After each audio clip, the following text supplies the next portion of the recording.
بسم اللہ الرحمن الرحیم۔ ہمارے ملک میں مختلف ذات اور مذہب کے لوگ رہتے ہیں۔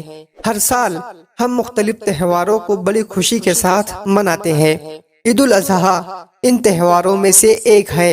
عید الاضحیٰ یہ اسلام مذہب کا ایک خاص تہوار ہے جسے پوری دنیا کے مسلمان مناتے ہیں۔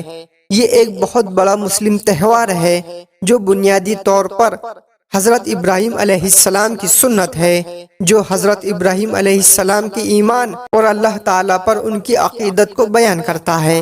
مسلمانوں کے عقیدے کے مطابق ابراہیم علیہ السلام کو اپنے بیٹے کو ذبح کرنے کا ایک خواب 3 دن تک لگاتار آتا رہا، تو آپ کو یہ محسوس ہوا کہ یقیناً یہ خواب اللہ تعالیٰ ہی کی طرف سے ہے، اس لیے وہ اس بات کے لیے بنا کچھ سوچے سمجھے اللہ تعالیٰ کا حکم سمجھ کر راضی ہو گئے۔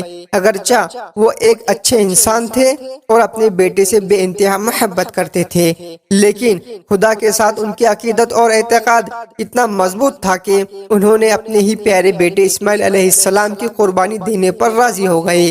اللہ کی خاطر اپنے بیٹے کی قربانی کے لیے ابراہیم علیہ السلام کی رضامندی نے اللہ تعالیٰ کی رحمت کو جوش دلایا، اور اللہ تعالیٰ نے ان کے بیٹے کی جان بچانے کا سبب پیدا کیا، اور اسی وقت اسماعیل علیہ السلام کی جگہ قربان ہونے کے لیے جبرائیل علیہ السلام کے ذریعے قربانی کے لیے ایک مینڈا بھیجا۔ تاریخ اسلام کے اس مقدس واقعہ کی وجہ سے ہی تمام مسلمان ہر سال اللہ کی رحمتوں اور مغفرت کے لیے حضرت ابراہیم علیہ السلام کی سنت کے مطابق عید الاضحیٰ مناتے ہیں۔